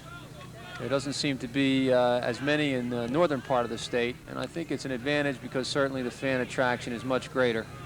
Yeah, I don't think there's any doubt about it, and quite a number of schools have gone to the lights, and it has to be good for not only soccer but all the sports. I know a number of schools are getting the field hockey girls involved in some night activities, and gives the parents and friends a chance to see them play. And we've got a great one here tonight. Talk about good facilities here at Rutgers University. This is a beautiful facility, and Rutgers enjoying a 2-1 lead. 30 minutes and 56 seconds left in the match. Not too many opportunities so far here in the second half. The best opportunity of the half, maybe a minute into this second stanza of the match, as it was an open net, but nobody was there as the ball cut across the middle. Zabilowitz was out, and nobody was there for Rutgers. Just a moment's hesitation can be the difference between scoring a goal and not scoring a goal. That's Nick Sacco, number 9, coming back in for Monmouth. And Zabilowitz to take another goal kick. This time he goes long with it. And Sacco up, but knocked away by DeMarco. Joe DeMarco's done a good job tonight, number 6 for Rutgers. Watch out here, Esposito. DeMarco. And a hard shot taken by Craig Hartwig, but Zabilowitz right there. Got it on net, not a bad idea. Well taken shot. Low and hard.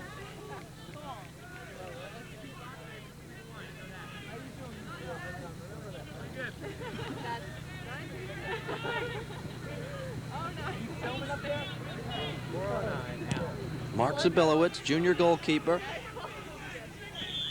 Long punt, and this time it's number 6, Paul Hamadike, who was sandwiched between 2 Rutgers players, and the foul called against Rutgers. As you look at number 8 setting up, Ozorowski.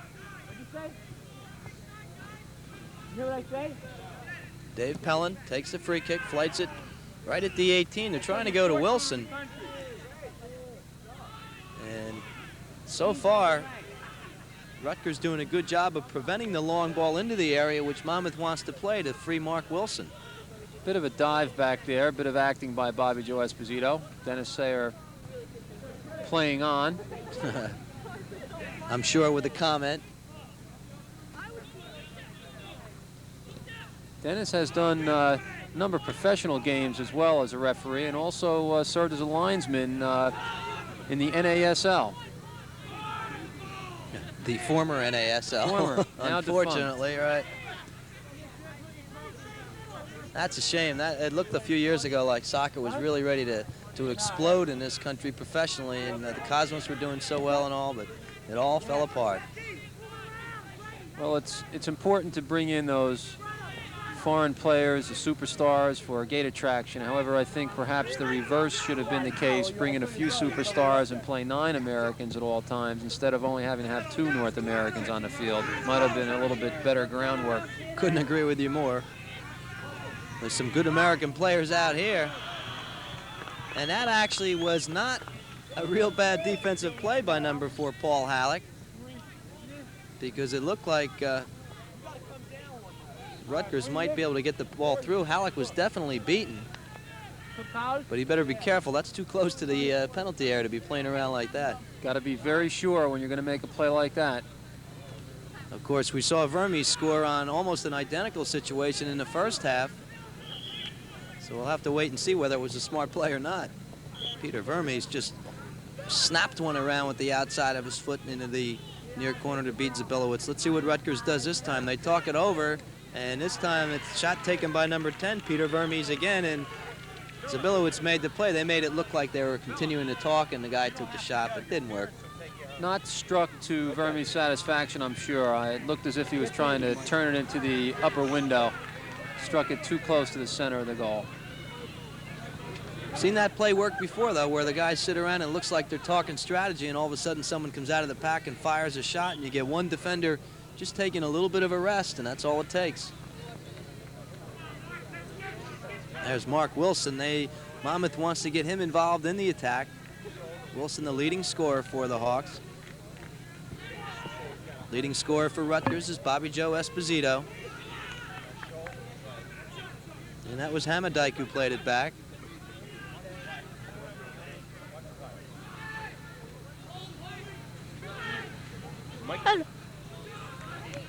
And now Rutgers keeping control, play a little keep away.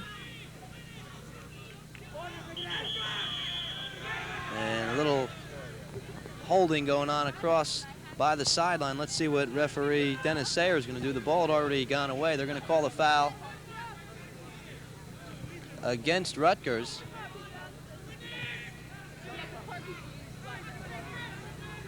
See if Monmouth lost this ball again into the goal mouth. Bob Riasso across the field for Rutgers. He doesn't like the call. He felt that his man was grabbed. Here it comes, flighted inside.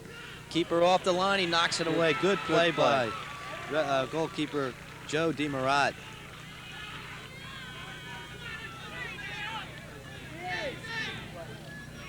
Nicely done. This is Halleck. Now he flights it. Knocked down. Sacco tried to bring it back down to the ground, hoping someone would run onto it. A nice effort, perhaps a lack of communication to the trail man. Boy, if it works, it looks nice, doesn't it? Settle it down like that. When I think back to the college matches that I participated in too long ago, the level of play here is enjoyable to watch. The sophistication of today's college American player is far beyond talk about sophistication. There's a little sophistication between number 7 of Monmouth, Rusty Aronson, and 14 of Rutgers, Craig Hartwig. And they call the foul against Rutgers. Two players got locked in a little duel for the ball.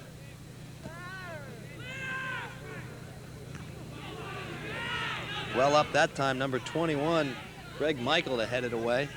Allen flighted it inside. For a player who spent his entire high school and college career up to this point as a striker, Greg Michael certainly has adapted well to his role as stopper. He's played very well, of course. he didn't forget all the lessons of a forward. A beautiful header on that corner kick for the first goal of the match. I know Bob Riasso's primary concern coming into this season was the fact that 3 of his 4 defenders had graduated, and the key apparently has been moving Greg Michael back to that stopper spot. Seems to be the anchor of the defense. Well, if you don't have a good man in that position, you are definitely in trouble. Is that where you used to play, Bob? No, I was. They couldn't get me back there. At 5'5½", they can't flight balls and expect me to head them away.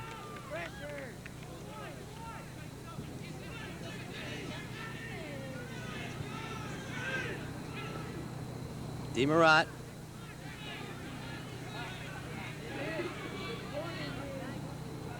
Players seem to be spread out a little bit more over the entire field than they were earlier, Rich. Again, a tactic that could be by design. Play right-handed for a while, and then a quick cross, change of flow can result in a good goal-scoring opportunity. Joe Donahue likes to do that. He'll play left-handed or right-handed, withdrawing a wing into the center of field, also creating difficulty for the stopper and sweeper of the opponent to mark a man each individually. Really destroys in the role of the sweeper to back up the defense.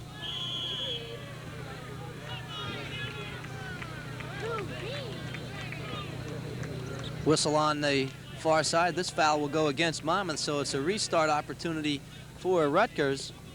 Rutgers leading at 2-1. They certainly would like to get at least one more. I'm sure they'd be a little more comfortable with one to make it 3-1. Isaacson, but it's headed out again by the Monmouth defense. Defensive Monmouth playing well. I'm impressed with the play of Hamadike and Halleck tonight. Rich, they've played well. I think they might be a little bit overmatched skill-wise, but they're making up for it with aggressiveness and determination out there. Definitely have big hearts out there. Pleasure to work with a player who rises to the occasion, is a match player. Esposito, talk about match players. They've done a good job on Bobby Joe tonight, and that's why 2 and 3 men chase him all over the field. Oh, good ball. And a shot cranked hard. Well taken by Mark Ozorowski. Hartwig got the pass to him. Ozorowski hit it well, but over the top. Ozorowski showing some of the skill that brought him All-America recognition last year as a high school senior for Pennsylvania. There's Derek Spencer into the match for Rutgers. Tyler Isaacson gets a seat, so Bob Riasso's going to rest Tyler a little bit, see if he comes back later. Could be the knot in his thigh tightened up again. It has cooled down considerably since the start of the match.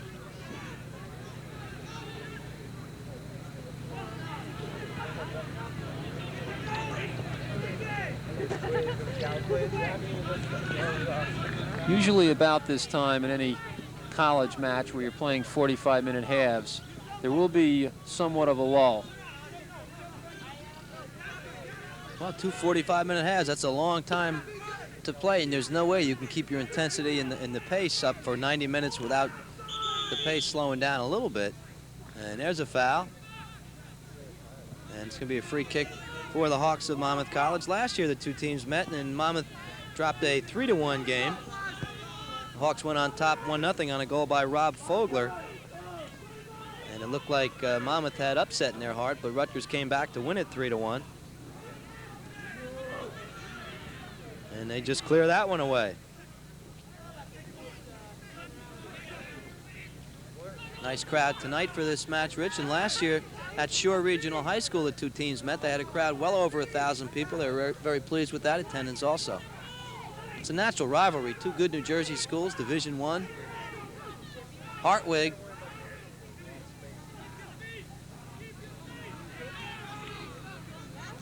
I think Monmouth College and their athletic director, Jim Colclaw, deserve a lot of credit. Monmouth elevated to Division I, joining the ACAC Metro Conference this year.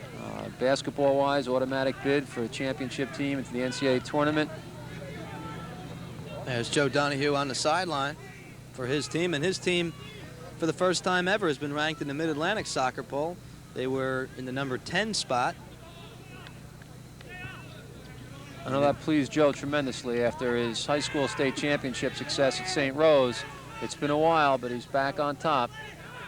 And of course, Rutgers, my understanding is correct, they were ranked #1 in the Mid-Atlantic region.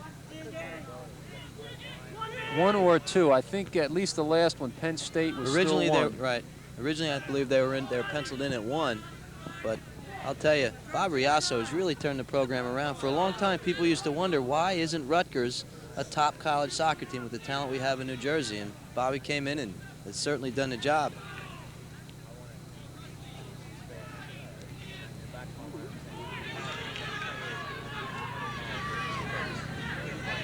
See ever dangerous Mark Wilson. Chasing it down, actually, that was Rob Fogler on the right side. There's Robbie. Wilson passing the ball just a little too far. But Fogler and Wilson, two strong, determined goal scorers, same type of player. Get the ball inside the 18, and they know no fear at all in there. The problem in the second half for Wilson has been the fact that Monmouth hasn't been able to get it into the 18.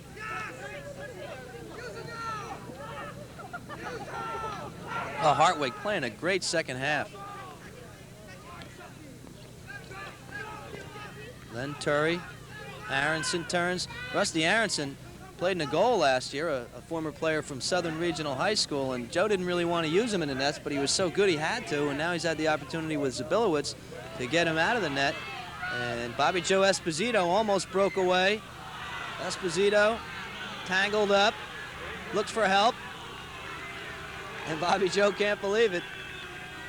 I thought he took a dive the first time and then might have gotten whacked while he was down. Yeah, he got clipped slightly, but a bit of acting again. Then finally just reached down, grabbed the ball, and said, "Come on, ref, help me." Part of the game. It's always a bit of intrigue and deception, part of the game.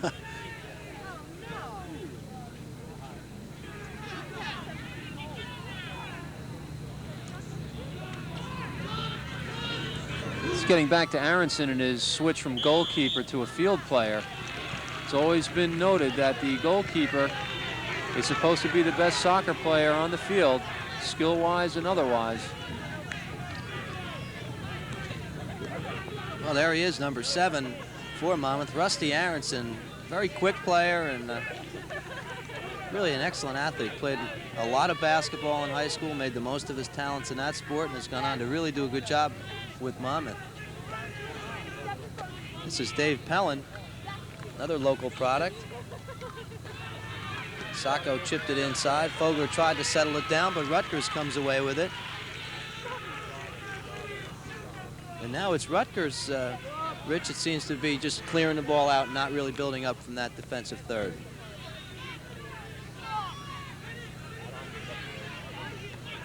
Of course, with them leading 2-1, they want to make sure that they don't try to be too cute and have it tackled away and give away an easy one. That's right.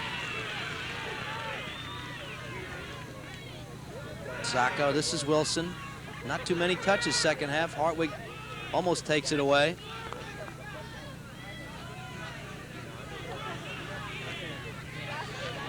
Good ball up the left side. Cut across, Fogler can't get there. Off the line is Joe DeMarat. I think you're going to see Monmouth now try to assert more pressure.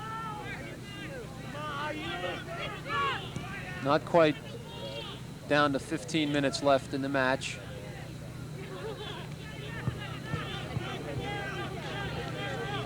Both teams really working hard to get one more. Monmouth wants to tie it up. They know they're starting to run out of time, and Rutgers, they only trail at 2-1, but they know they've been in a match, and anything can happen. So I'm sure that they're just looking to get one more, and if they get the one more, I think they'll pull it back. Pull it back and start to defend.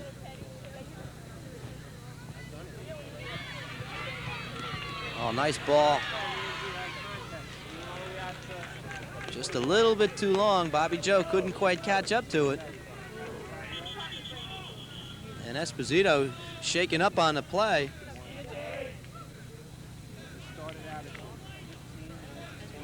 They stopped the clock with 14:35 showing. There's the score. Rutgers 2 and Monmouth 1. And Bobby Joe Esposito is down, and as they take a look at Bobby Joe, we'll take a short back at the Rutgers University Athletic Complex with Rutgers leading Monmouth 2-1. Bobby Joe Esposito appears to be okay. Joe Donahue talking to his players, Rob Fogler and Mark Wilson. And Joe's picked up 2 assistants from the St. Rose area. Jimmy Harrison was the head coach at St. Rose for a year, and of course Bob Graney was a great player for St. Rose.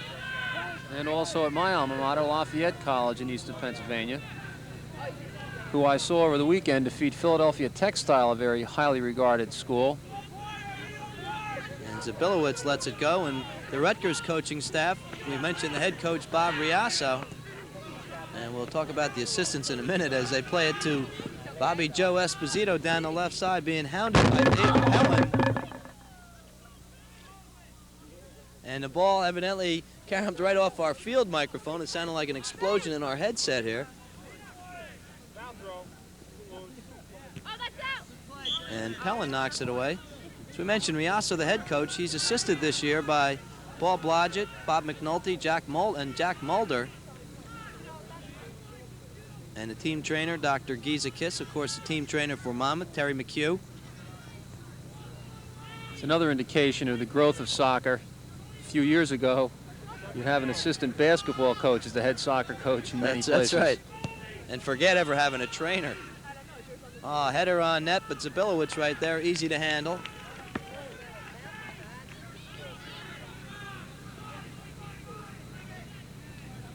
Nice trip coming up for Rutgers on their schedule. October 4th, they're down at the University of South Florida. They take on University of South Florida and Tampa, but Monmouth wants to score here. Good pressure by Fogler, and DeMarat covers it up again. So that helps your recruiting. You can go into a kid's house, say, yeah, we go down to Florida for a couple of days. Yeah, that's, as a matter of fact, that's a tournament, the McDonald's Classic in Tampa, Florida. USF, University of Tampa. Players probably wish it was a month later, though. That's right. Somebody wants to take me to Florida. I don't care what time of the year. If they want to take me, I'll go. This is Chuck Pearson on the run, but Paul Halleck comes away with it for Monmouth. Aronson looks for some help. Here comes Sacco. Sacco, good ball to Wilson. This is what they want. One-on-one. Nice move. But a good recovery by the Ed LaPerch, the defender. It looked like Wilson would explode past him, and LaPerch just stayed right with him. Well, LaPerch also did a nice job of almost obstructing Wilson. Continued to move with the ball, all the while shielding Wilson. Esposito dribbled it into touch, so Monmouth gets a throw in. 11:40 remaining. Score still 2-1. Rutgers leading Monmouth.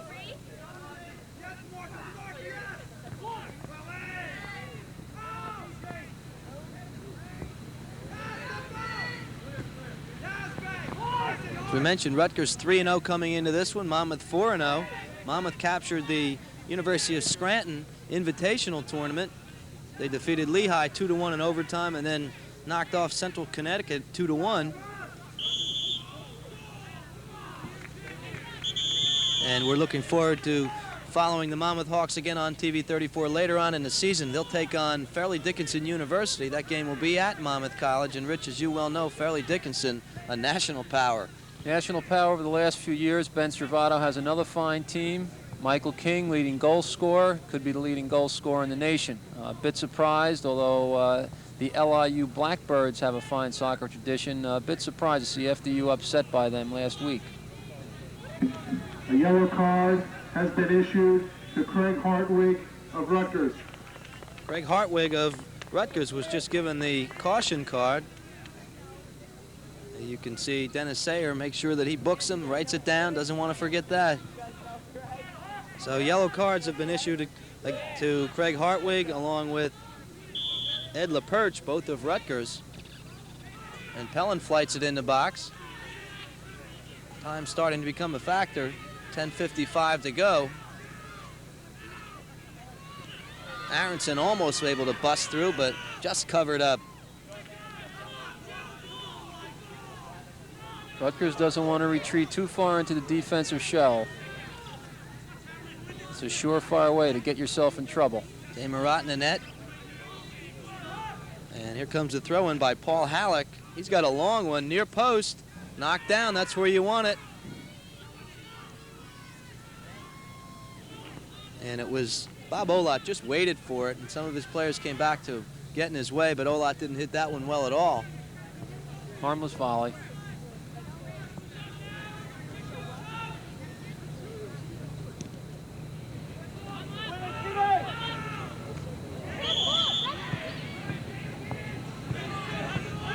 And a whistle. And I believe it was a handball call, and we have 9:55 left.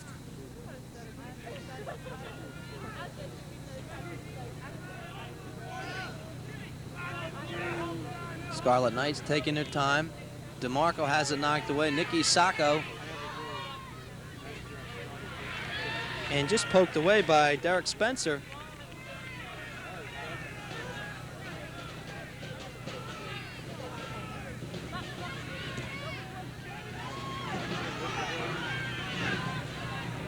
Should the game end in a tie, there would be a 5-minute break and then 2 15-minute overtimes. And they are not sudden death, or are they? No, they're not. You play them out. What's your opinion on that? I can't figure it out. If you play the whole match and nobody can win it, I would think the first goal should end it. A lot of people feel that there's too many variables. The wind and can be a factor and all kinds of things, but I don't buy it. Well, I can see perhaps 2 shortened overtime periods where you'd play it out regardless of a goal being scored. But at a certain point in time, I don't think it's necessary to play, as has been the case a number of times, 4, 5, 6 overtimes. Here comes Wilson, great save. Well, Mark Wilson finally broke away and almost tied things up here.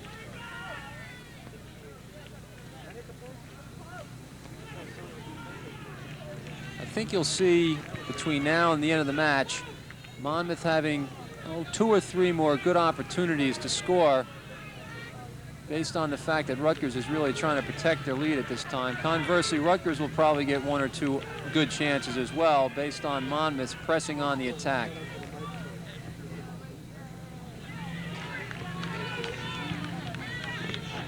Well, Monmouth has 7 minutes and 55 seconds to equalize. Of course, Rutgers at this point just looking to hold on. They'll take a 2-1 victory anytime.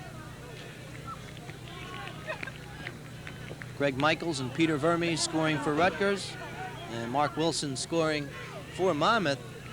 And all those goals came within a 4-minute span in the first half.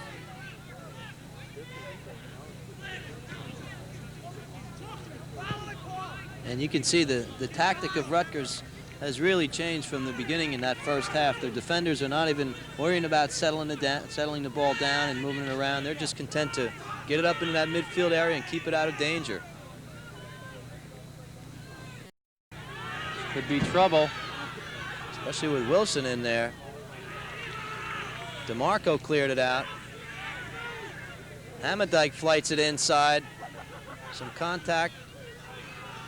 And Monmouth really starting to put the charge on. Yes, they are. This is the type of situation where they in too long. This is how they scored their first goal. But knocked over the top by Bob Olott. There he is, number 13, dejected young man. They have a cramp. Pulling on his toe. That usually does indicate a little bit of a cramp in that calf area. And they do stop the clock, and Terry McHugh, the trainer for Monmouth, will be heading out to take a look at Bob Olott. There's a score, 2-1. 6:32 to go, Rich. You think there's any tactical changes that Joe can make? I mean, his team's putting the pressure on. I don't think so. You pretty much have to ride out the end of the match now like this. And it's typical of many matches. Team that's down, putting on pressure the last few minutes, other team hanging on. Well, there is Joe Donahue. Offensive and defensive player of the game. And don't forget, our next soccer match on TV 34 will be Monday, tomorrow night at 7 p.m. That'll be St. Rose at Wall from the Wall Soccer Festival. If you're watching this on our Wednesday telecast, of course, that one to come immediately following this match, and that's always a good one, St. Rose and Wall. And that Wall Soccer Festival, Rich, I don't know if you've ever been down to see it, but it's really a nice way to start things off. Absolutely. More and more teams, or schools, as it were, are going to that format to start their season off, and I believe that the festival at Wall was certainly, if not the first, one of the first to implement that format, and they always invite some of the toughest teams in the state. Well, this year, as you look at Joe Donahue and Bob Olott and the trainer Terry McHugh as they return to the sideline, and there's the Rutgers team. A couple last words for the final 6:31. But this year in that Wall Soccer Festival, East Brunswick is down. And East Brunswick last year in the state tournament really showed that their program has come on, and they are definitely one of the better teams around. And they'll be playing Neptune on, I believe it's Saturday night at 6 o'clock. Of course, if you're watching this Sunday, that was last night. You got to remember that on these kind of things. But I know George Pearson and his Neptune team, they're very aware of that East Brunswick team. No, what I've seen so far in the papers relative to the high school season, which will be starting this weekend, East Brunswick is certainly one of the more highly regarded sides. And just about all the players out here, you see some good pressure by number 23 of Rutgers, Bobby Cook. Almost all the players out here are New Jersey products. For Monmouth, there's only one quote foreigner, and that's the term I used from Mike Elko's game notes here, and he's from Rhode Island. The rest of the players all from New Jersey, and Joe continues to recruit them, as does Bob Riasso. Fans don't like that one, nor does number 21, Greg Michael. Handball was the call. 5:30 to go.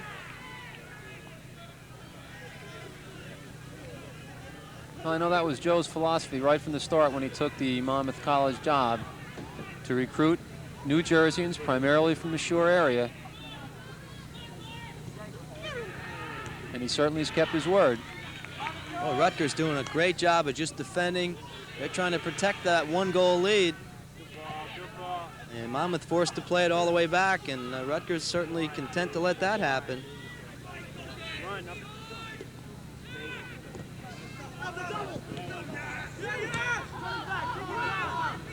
Now Rutgers will take their time.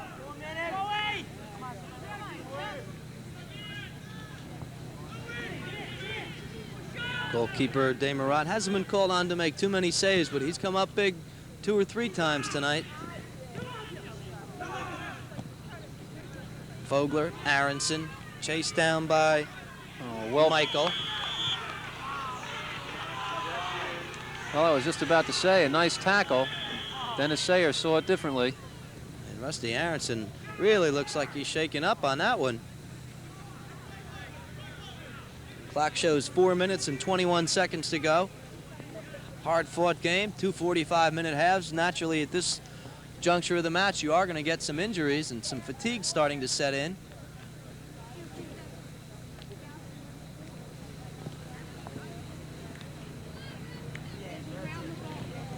You can see Rusty certainly not doing too well at this point.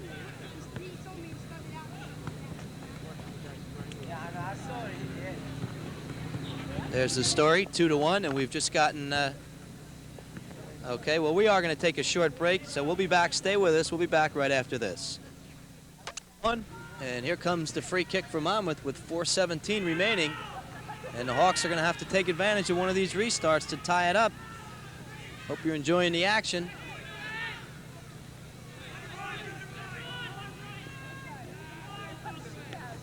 And that'll be a goal kick. Well, regardless of the outcome, both teams have played extremely hard, high work rate, reasonably well played match. Still early in the season. Yeah, early in the season, and first 10 minutes or so, both teams kind of felt each other out, and then Rutgers really took it over for about 15 minutes, and it looked like they might blow Monmouth away. They went up 2-0, and Monmouth just hung tough, and right now they trail at 2-1 with 3:27 left. And they play it towards the corner. Esposito is going to try to run it down. And he kicks at the heels of number 8, Lenturi. And Esposito called on the foul. It's a little payback for some of the shots he's taken during the match. Coming up on the schedule for Monmouth Wednesday, September 25th, they'll be taking on East Stroudsburg University. That's Joe Donahue's old school, so I know he's going to have a little extra special feeling for that one.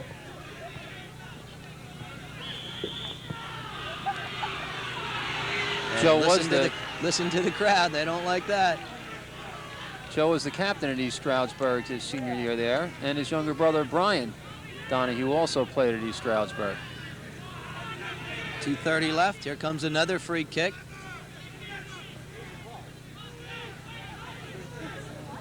Joe trying to push just about everybody up, wants it flighted inside the box.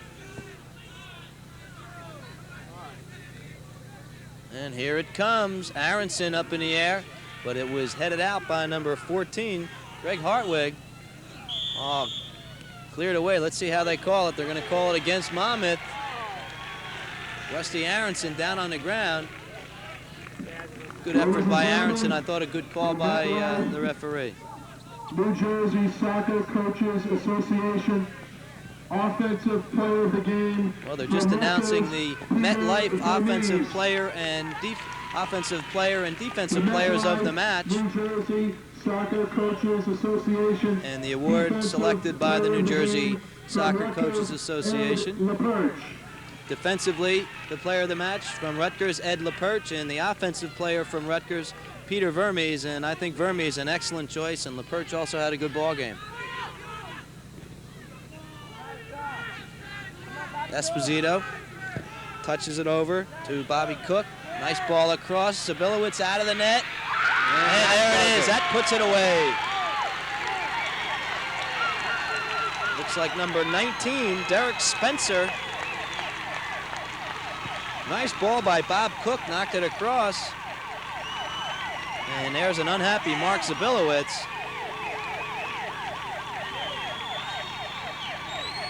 Only 1:12 showing on the clock. 3-1. Rutgers over Monmouth. That's a happy Rutgers University team. And Rich, let's take another look at it. Rutgers goal scored by number 19, Derek Spencer. And there he is, Derek Spencer. He likes it. Well, he certainly put it away.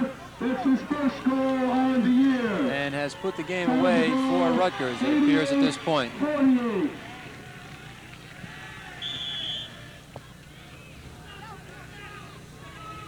So Monmouth now trails it by 2 with just over a minute to play. Of course, the official time being kept on the field. Ladies and gentlemen, So they shut the game clock off with a minute showing. That was Cook's first assist of the season after 2 goals. He trails Esposito and Vermes. Yellow card has been issued. And Bobby Joe Esposito has just picked up a yellow card. Little rough play. As you mentioned before, Bobby Joe wants to get his parting shots in for what he's taken all night. Smart players. You look at Bob Riasso. Have to apologize to Bob. I believe his name is misspelled there. It's R-E-A, isn't it? That's correct. Want to keep Coach Riasso happy. Certainly like to come back up here sometime. This is great soccer. So I was kind of hoping a trip to Florida. Yeah, that would be nice. Once again, facing Bucknell at Fly the crew down. I want to know who's going to drive our truck down, though. Complex. This is a major trip for it to come all the way up to New Brunswick from Wall Township. Well, there it is. The referee blows his whistle. Dennis Sayer lets everyone know this one is history. An excellent soccer game. Great way to kick the season off. Rutgers wins it 3-1. And Rich, a good ball game. I think Monmouth certainly has to be proud. Joe Donahue has them on the right track. Well, you're never pleased in defeat, but as you put it, I think that Joe has to be pleased with the effort of his Hawks, playing against a very fine Rutgers team tonight. Okay, Rich, I would like to thank you for being with us. It's a pleasure being reunited with you. You and I were at the old Bucky Hatchett basketball camp 20 years ago. 20 years ago. And I know that you were involved in the coaching. It's good to see you again. Thanks for being with us. You're very welcome. I think you were my counselor at the camp that year. Yeah, you had to say that. I'm at least a year older than you are. Okay, and don't forget our next soccer match right here on TV 34, Monday, September the 23rd at 7 p.m. It'll be St. Rose taking on Wall in that Wall Soccer Festival. And you can see the sidelines. There's Coach Bob Riasso. His team won it 3-1, but he knows it was a dogfight, and Rusty Aronson gets a special note of congratulations. Rusty played a good ball game. He certainly did, as did a number of the Monmouth defenders, including Paul Halleck. Okay, to recap the scoring quickly for Rutgers, Greg Michael, Peter Vermes, and Derek Spencer, the goal scorers. Mark Wilson scored the lone tally for the Monmouth College Hawks. So that about does it. The final score, Rutgers 3, Monmouth 1. For Rich Newman, I'm Bob Lampinen saying thanks for being with us. This has been a TV 34 sports presentation.